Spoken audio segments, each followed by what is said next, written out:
Are you in the real estate business and find yourself bogged down with tasks that keep you from focusing on what truly matters, like closing deals and growing your business? Well, we have the perfect solution for you. Meet REI World Solutions Virtual Assistants.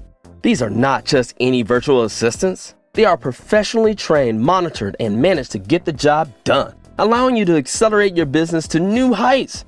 Imagine having a dedicated assistant taking care of the things you either don't want to or don't have the time to do. Sounds like a dream, right? Here's what they can do for you. 1. Call or text prospects. Yes, they will do the prospecting for you, be it cold calling or texting, saving you a ton of time. 2. Gauge prospects for interest. They will contact and vet your entire list, identifying the prospects most likely to convert into customers. 3. Provide detailed lead information for follow-up. Once they pinpoint likely customers, you get notified in real time, allowing you to follow up immediately and close more deals. That's not all. These virtual assistants are real estate specialists with experience spanning real estate investors, property management companies, brokers, agents, and service providers. They are driven by core values of integrity, preparedness, stellar customer service, and a dedication to growth and learning daily. So why wait? Let the REI World Solutions Virtual Assistants be the backbone of your business, helping you scale and grow with meticulous attention to detail. Remember, with REI World Solutions Virtual Assistants, you're not just hiring help. You're building a culture rooted in mission and goal setting, a culture that stands tall on professionalism and a strong focus on customer service. REI World Solutions Virtual Assistants, your partner in achieving your business needs and goals. To get started with REI World Solutions Virtual Assistants today, visit moneyisfunnyshow.com/VA. That's moneyisfunnyshow.com/VA. It's time to take the leap towards a more prosperous business. REI World Solutions Virtual Assistants. Are you a real estate investor looking for that perfect financial partner to fuel your property ventures? Or perhaps you're a lender eager to dive into a lucrative investment opportunity? Well, I have some exciting news for you. Introducing the United States Real Estate Investor Lending Program, the dynamic platform that bridges the gap between real estate investors and a network of private and hard money lenders, creating a win-win for everyone involved. Here's what you can look forward to. For investors, 1. Capital fuel. Get essential funding you need to make your property ventures a roaring success. 2. Financial partnership. Forge vital business relationships and step up your financial freedom game. For lenders, 1. Diversified investment portfolio. Lending to real estate investors not only diversifies your investment portfolio, but also potentially increases your overall returns while reducing risk. 2. Attractive returns. Enjoy higher interest rates compared to traditional lending options, giving you the potential for significant returns on your investment. 3. Access to qualified borrowers. Save time and effort in finding and vetting real estate investors. The platform connects you with a network of dedicated and experienced investors, increasing the likelihood of successful ventures. So, whether you're looking to request a deal funding or offer funding solutions as a lending partner, the United States Real Estate Investor Lending Program is your gateway to the world of opportunity and rewards delivered right to your email inbox. Ready to embark on a more prosperous real estate investing journey? Get started now. Visit moneyisfunnyshow.com/lending. That is moneyisfunnyshow.com/lending. Take your first step to a bigger bottom line with United States Real Estate Investor Lending. That is United States Real Estate Investor Lending. Universe. Media. Network. Network. Network. Network. Network.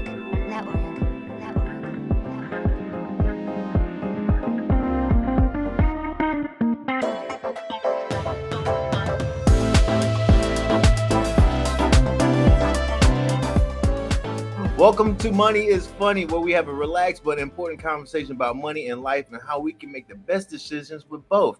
I'm Michael Anthony, and my ugliest co-host is Armond Croom, but I'm fine, baby. I'm fine. And today's topic is getting married, co-mingling lifestyles and the funds, which will show you money is funny. Armond, how you doing? I'm doing pretty good. Excited for this show. Yeah, Excited for this show. Definitely a happy. Yo, so previously, earlier we was listening to music, right? We was listening to hip hop. We was listening to some music. I need to tell you, a good friend of ours. We're both going to the concert tomorrow. We're going to the New York and State of Mind. Me and Alex, we're gonna pull up and go see Nas, Wu-Tang, and Busta Rhymes. Oh, First of all, tell my man what's up. All right, Sure. I'll be seeing him in a couple of weeks. Okay. And yeah, that sounds amazing. Yeah. Especially Busta Rhymes. Yeah. And it's funny, it's because like you know where we are with our generation, we are with hip hop, and where we are with being seasoned, not old yet, but getting seasoned. These tickets are $9. Are you going to it in the 90s? The tickets are $9. So $9 tickets. $9 tickets. And they're like, the concert's tomorrow and still not sold out. And immediately I bought my tickets for $40 3 months ago, because immediately once I heard Wu-Tang and Nas, I was like, I gotta pull up. And then they just added Busta Rhymes. I was like, of course. Side note, I saw Busta Rhymes last summer for free at a concert. He did a concert outside in St. Louis. So for the tickets to be only $9, like, why are they so cheap? And I'm like, oh yeah, because it's Nas and Wu-Tang. It's not Lil Baby. It's not Lil Baby. Look, and the advertisement on the radio had the nerve to be like, one night only. I'm like, if there's multiple nights, no one really isn't going to go. No. Which they do that all the time. They did. Chris Brown was just here. They said one night only. Of course, Chris Breezy's not going to hang around in St. Louis for a week. No, well, first of all, nobody wants to hang in St. Louis. Sorry, St. Louis. I'm from there. I can say it. Second of all, I just saw Nas here in San Diego with an orchestra, and that joint was sold out, and it was not $9 a ticket, and it was hot. So I don't know why St. Louis, because I'm pretty sure there's more black people in St. Louis than there is in San Diego. Yeah. I don't know how San Diego is supporting Nas a little bit more than St. Louis, but hey, is what it is. Weather's different. They can listen to the music a little easier. They don't have to worry about, ether for real getting them. They don't really have to worry about the takeover. You can really concentrate on listening to music without having to get shot at. You know what I mean? San Diego, of course. I certainly was not worried about being shot at. Yeah. In San Diego. What's the most you spend for a concert ticket? Like, who would you see living now? So, like, would you drop the $500 to see Bruno Mars? So, okay. So there's different Armands you talking to. So, all right. First of all, I'm not that big in concerts at all. So we were talking about going to see Usher. My wife wants to go see Usher. Okay. If it was really up to me, damn Usher, I don't really care. I ain't spending $400 for Usher. So if you asking me who I would spend money, Now, Armand today, since today's topic, getting married, co-mingling. Armand today is a little bit more financially secure. And if my wife wants to go see Usher, okay, I'm paying for the experience. Right. So she wants that experience. That's perfectly fine. And cheap Armand doesn't need to come out because we in a financial secure space. If we were a financial insecure space, hell no, we ain't going to see no damn. There's nobody. And I'm a huge Laker fan. I'm not going to see the Lakers. I'm not going to see nobody. No, nobody's going to get my money. So it just depends on where I am, the state of mind I'm at. We could talk about you being cheap all day. Are you the type of person who wear a nice outfit and put on the music of the artist you would see and be like dancing your living room? Like, it's just how we would be in the club. This how the acoustics is better. What are you talking about? So speaking of, I can hear nobody standing in front of me. We actually, our guest actually is someone that was willing to spend the money to go see Usher. And I can't wait to hear her experience about it and to have the conversation that we're having about today's topic. Will you please introduce our guest today? All right. I'm super excited for this guest. This is my girl, Toi. She's a Philadelphia blogger, content creator, a podcaster of Conversations with Toi. She started her journey from moving through postpartum depression almost 8 years ago. What started out as telling her story as a form of healing while in therapy turned into a business and helping others. And without further ado, let me introduce my girl. Oh, hold on a second. Let me put her in the middle. She deserves to be in the middle. Moni in the middle. Where's she at? I'm right here. Toi, you had just back. You just got back in town from Vegas. with the usher experience. Can you tell us a little bit about the show? No spoilers, but no spoilers. Actually, you can give spoilers because Armand's not going.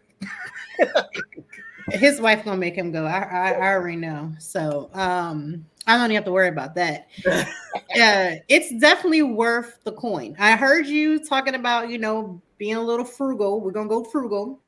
I'll say cheap, but go ahead. All right, you said cheap, so I'm gonna go cheap with the money, but it is worth the money. It's the experience. So it's a party, like literally when you walk in until the time you leave. There's a lot of things. If you have kids, please don't take your kids. This is not a kid show. I don't know why y'all be taking y'all kids to stuff, but this is not one of those. I heard there was strippers. Wait, there was kids there? Someone brought their kids there? Yes. Shut up. Somebody brought kids, grandma. Now, grandmas can come because grandmas have been through. Now, I've seen a couple grandmas that was giving me a run for my own personal money. Grandmother's nice and slow. So, No, they was moving it nice and fast. But don't bring your kids. I don't know why people brought their kids. This is not a kid's show. I mean, I guess if they're like 18, that's different, but don't bring your kids. Oh, Lord. There's definitely strippers. I can say that. And they do some beautiful things. So that's women strippers or Magic Mike strippers? Oh, no. Women strippers. Okay. No Magic Mike. Should be equal opportunity. Should be equal opportunity. I don't need to look, but Toy, it was fine. It was fine, but no Magic Mike. Usher is all you need to see, right? It was beautiful. That's all I can say. It's an experience. It's a full experience. We're talking about getting married and co-mingling in funds, and Armand, the conversation we're having right now, and Armand talking about cheap Armand, frugal Armand wouldn't want to go to the show, but he's with his wife, and so obviously he's going to spend the coin. And I feel not only you're spending the coin, but you're also improving your quality of life. Can you expand on that? So I would say there is a point in marriage where you have your moments when you're still building. So you can't just splurge. You can't just go out and do the Usher tickets because, Usher will set you back. You got to think about it because when you go to Usher, you got to get the tickets, right? If you want good tickets. We were in the good tickets, right? Then you're going to buy stuff to take home. Oh. Then you're going to want to buy drinks. Oh. Then it's Vegas on top of that. Oh. So it's not a cheap trip.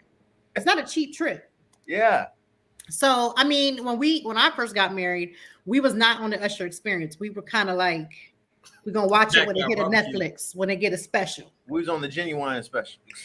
Yeah, that little Twitch face. That's what we were watching on Instagram. That's where we were at. We was watching the Versus experience. That, right from your TV with your little cheap bottle of wine. Actually, I never drink cheap wine, but nonetheless, that's how it is in marriage. Sometimes you have to go through these little waves. I think where we are now, which is the same place Armand, where he's about to go drop his cash on, is that you're gonna have to go because now you've done the work, and now you're able to have these experiences.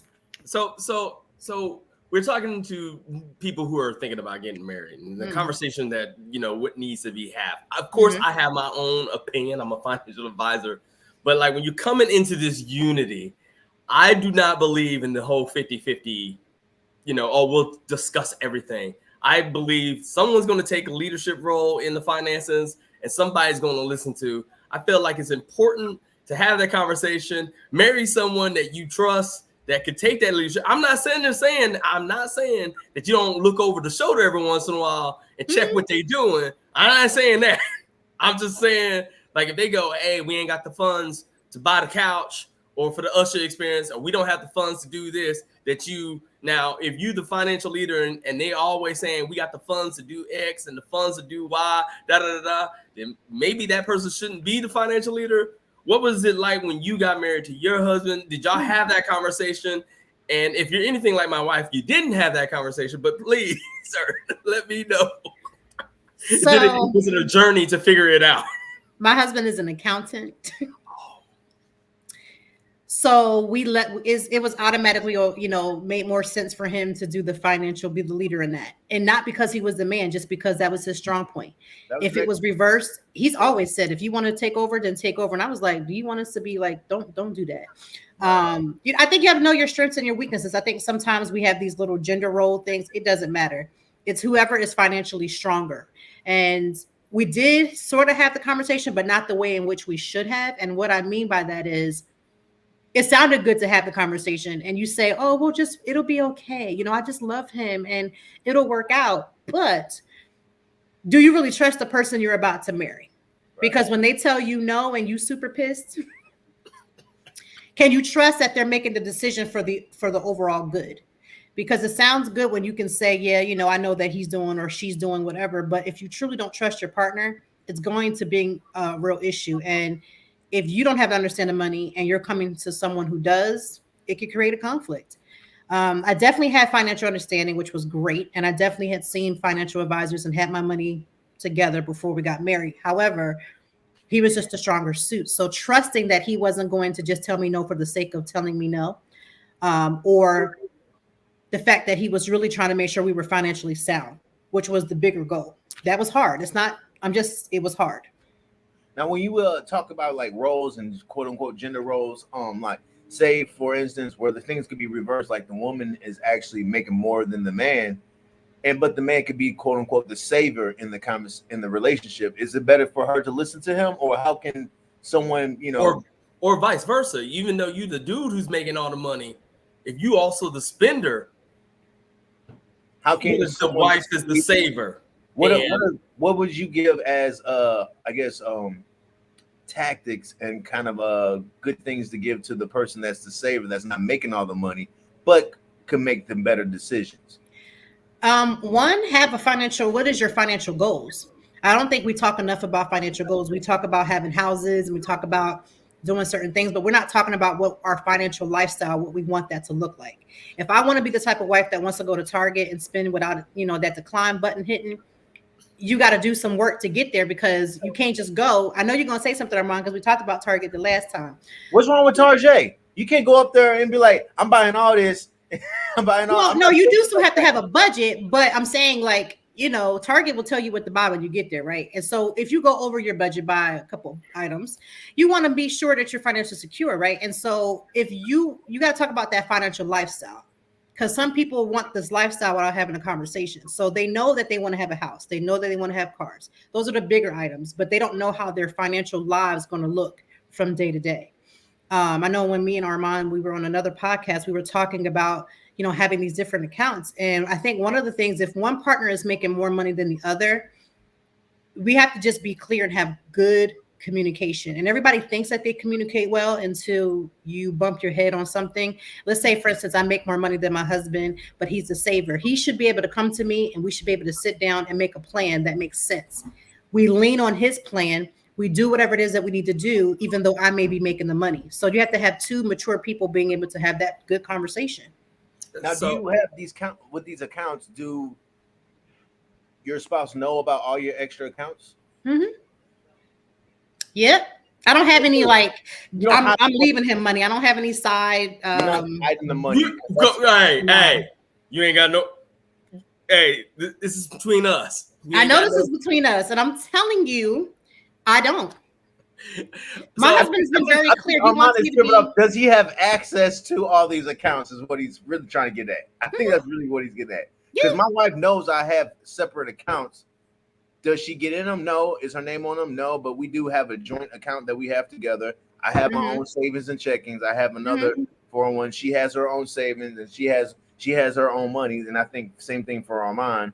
Whereas in some people would be like, oh well, Jay-Z and Beyonce, like she has more money than Jay-Z, but does he have access to the Pepsi money that she has? Probably not. But if they have to do something for Blue Ivy, I'm sure they can make it something. I don't even think they worried about it. I don't even know if they. I just think they just be swiping, and whoever just happens to be at wherever they got to get. Yeah, totally. I mean, I have my own accounts. Yes, he has his own accounts. We do have where we take care of the bills and things like that. But I have him on my accounts because if something happens to me, I want him to be able to go and access that. You know, I learned from the death of my mother-in-law that you have to have somebody's name on these things because then you got to go through the courts, paperwork, drama. And I just find that I want to, if something should happen to me, for my kids to be good. And not that they won't be good without him, but, you know, with him, but I just want him to have access. So yes, it's in my name, but he has access to it if he needs to. And that just works for us. So just a little side note, though, you know, for those of you that have your separate accounts, it's very important for you to have a transfer upon death on your checking accounts and savings account to your spouse, or have it transferred to a trust so that they can get to the funds. Because if their name is not on the account and they pass away, probate is about 9 months. I just want to throw that in there. If you're listening to this, it's very important. But I do have a question. Especially when you're talking about a woman making more money than a man, and I was talking to Mike about this. And I'm not faulting women for this, because women have to go a lot, especially Black women have to go through a lot to get to where they are. So I can understand the attitude of, I'm here, don't tell me what to do. I be honest with you, I have the same attitude. I feel the same way. Like, are you not entertained? Like, you're questioning me? Like, right, me of all people? Yeah, wait. How much do I make again? I've made some good decisions here. If I want the Birkin bag, I'm getting the Birkin bag. Whoa, so we need to make sure we have Birkin bag money. So we have Birkin bag money and still be financially secure, though. That's the question. Amen. So, some, for some people, they're making a lot of money. There's a lot of outflow. So in their heads, they're like, I make a lot of money, da da da da. As a spouse who's not making that more money, and you're dealing with that ego, any advice for anyone to basically try to, I know it's probably going to be an ongoing conversation, but how do you approach that, especially with a woman who deservedly so is feeling her oats? I mean, yeah, women are doing their thing. This is not back in the days where, they're just stay-at-home moms and they had to depend on their husband for land and houses and cars and all of the things. Times are changing. And I feel like, although that is the case, I just feel like you shouldn't be getting married or shouldn't have any of these things if you're not mature enough to just be like, listen, yes, I'm making more of the money, but how can we come together to build a legacy? How are we building a legacy? Because regardless of who's putting the money into the pot, did you marry that person to build a legacy, something that you can leave behind for other people, something that you guys can live comfortably with now? Those are the questions. Yes, I get it. Women, we doing it. We making the money. We doing this thing, but there's something beyond my prestige of what I can do. So yes, I know I can do it at any given time. If he leaves, something happens to him, I can do that. But I also want to know, are we building together? And if we're building together, we have to have that show enough real together conversation. Yeah. So, I think you're saying it this way I would think it is, people oftentimes say buying a home is the biggest financial decision. I think getting married is like the biggest financial decision you're ever going to make. And so those conversations about money, even though, and I know it's a little bit hard because when you're 23 and you're marrying someone who else is 23, trying to have these financial decisions where you're not really sure what that even means, what saving is. And I did attempt to try to have that conversation with my wife. I will tell you, it was one of the best things that I did, even though I wasn't very clear. We made it clear that I was the financial leader in my house. And then once I started becoming clear, and let me tell you, it wasn't easy. But, once you have decided that you are the financial leader, you have to act like one. And then it's ongoing conversations and reminder, because I got called cheap plenty of times. I'm sure you have. Like, I see it now. Toy, I see it now. I would call you. I can see it. Listen, my husband, we gotta call it a spade a spade. Like, it is what it is. I don't know if it's cheap. So that's where it's like, am I cheap? Because in my head, I'm like, I'm trying to protect the boat, right? Like, I'm trying to keep the family afloat. I'm sitting here thinking about all the things that may happen, the emergency. And you like, hey, we need the couch for the living room. And I'm like, F that living room. And she's like looking at the leather couch and she's looking at this. Because when we have people over, we got to have a specific kind of couch. F that couch. They can sit on boxes. I didn't. Now, see, if you're doing it for other people, see, if I say I want my house to look a certain way because I want to come in there and I want to see it. Now, if I start telling my husband that I want something because somebody else, it's going to be immediately shut him down. He don't want to hear it. So I just learned to change the wordage. Your wife got to get that in. No, but you say that, but it still sounds the same to me. Oh, it's for me. Really? The couch is just for you, huh? It is, and I'm going to sit real pretty on it too. Watch. Absolutely. And I feel like Toy just made a very valid point. Whereas in not only couples, but only individuals also buy things just to stunt or for what other people will say, hence buying rims on your car. No one's really looking at you. Other people are looking at your rims. You're not even looking at the rims. You should worry about the AC. You should be worried about the people that's looking at them rims. They're gonna cost you more money in the long run anyway. So if you worrying about the women or the whoever looking at your rims, if that's your thing, yeah. I promise you're gonna end up. It'd have been better for you to get a wife that just loves Target than for you to be worrying about the wife that's looking at the rims. I promise you.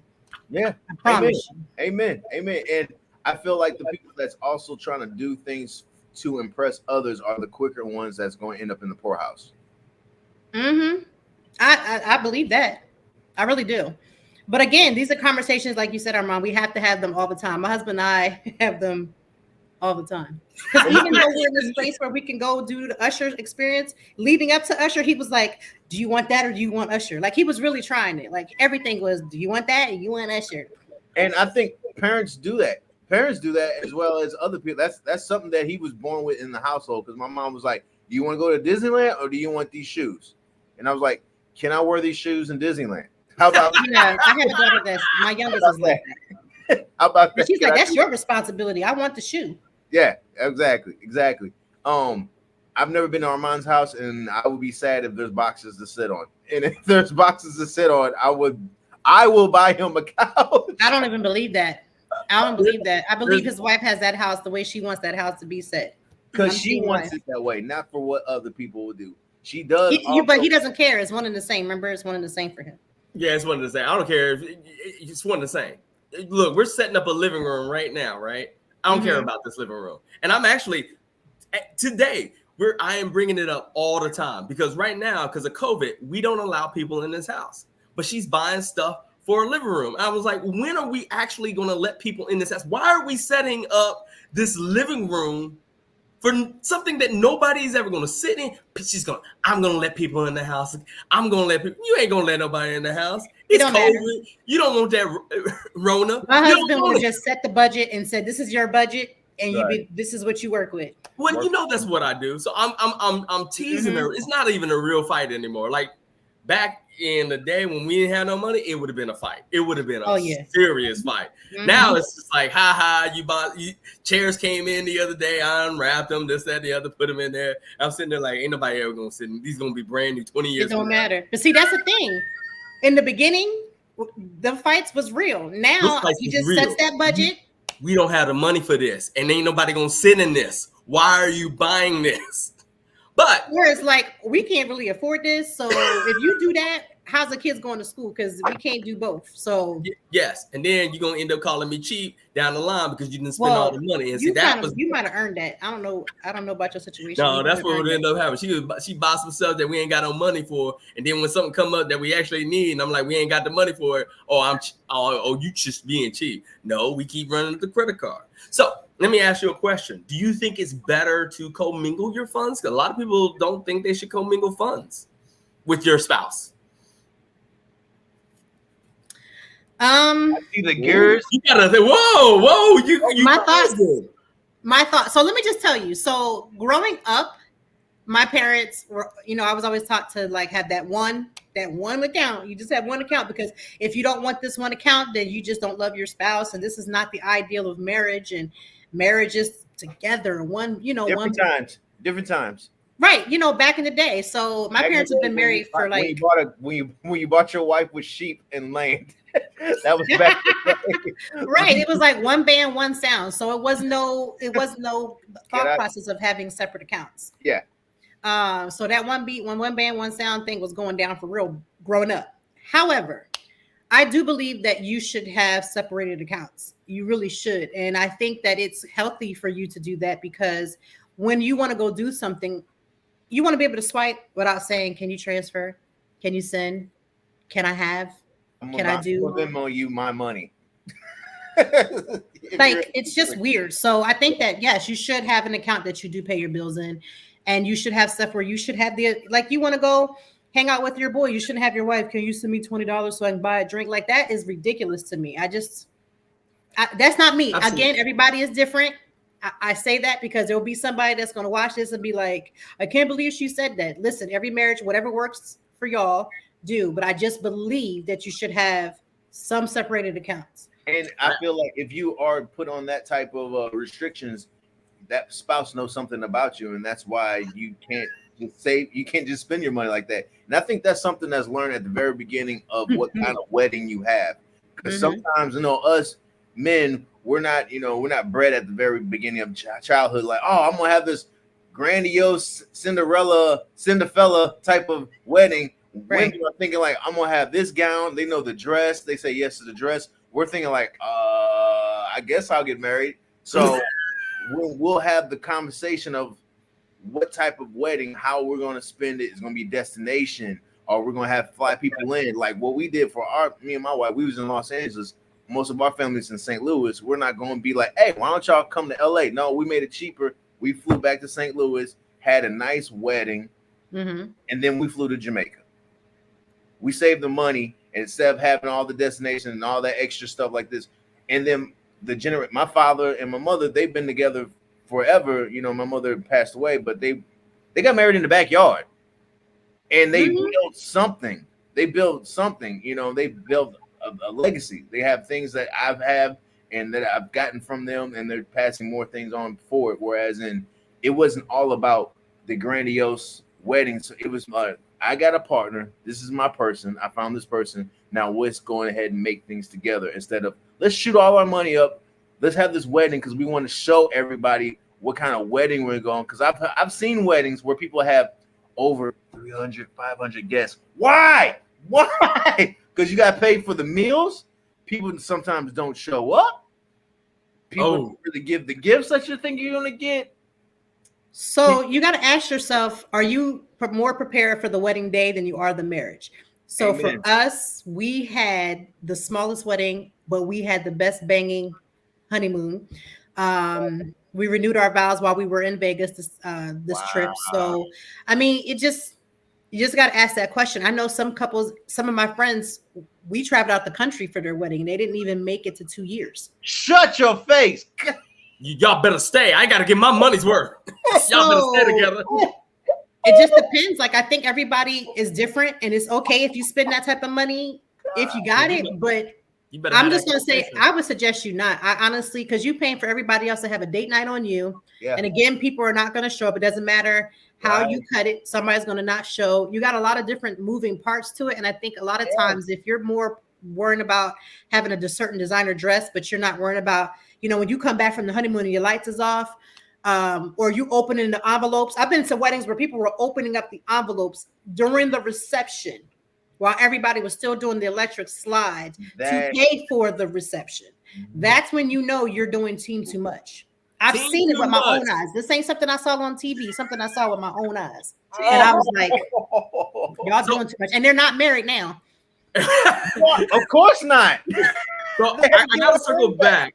I got to circle back to and quantify what Toi said. She said you should have separate accounts for like spending money and things of that nature. Mm-hmm. I will say it's bad juju to have completely separate accounts, nothing co-mingled together, right? You should have at least one account that y'all co-mingle to pay bills, to invest. Y'all come together with your financial goals. What we are putting together, how we're splitting everything, the whole nine. Y'all figure that out, because at the end of the day, like it'd be nuts right now if I told my wife, I'm retired. I don't know what you're doing. Hey, when you gonna come up with retire, but it won't be the way you thought you was retiring. It won't be that way. Allegedly. I think you put the nail in the coffin. Before you say I do with somebody, you need to find out, are we going to worry about the wedding, or are we going to worry about the marriage? And that's something that's huge. That's huge. That's the biggest thing before we even talk about accounts, because we're going to be separated if we can't even come to grips and come to terms of what we're doing here. Tori, thank you so much. We can have this conversation for so long. And is there anything you want to plug? Any handles? You got anything that how people can reach you? How can people get a hold of you? All right. Well, I have a website for my blog. It's toitime, TOITIME.org. Follow me on all the social medias, literally all of them: Pinterest, TikTok, Twitter, Instagram, Facebook as Toi Time Blog, all one word. Yeah, That's where I'm at. I'm somewhere on all of those channels. Trust me. Phenomenal. Guys, if you like the show, you like to hear what you heard, tune in next week. We'll be talking more about finances, and you can find me at Schnooks or Ralph's at the Real Mike Jones on IG, and you can find my man Armond at The Financial Effect and CroomFinancial.com, and follow me on Facebook or whatever the case may be, Instagram, the whole nine. Thanks again for listening to Money is Fun. Take care, everybody.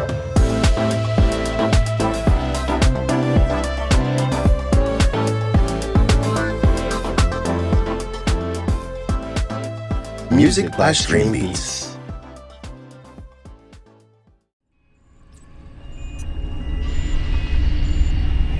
Universe Media Mastering. Your audio more listenable.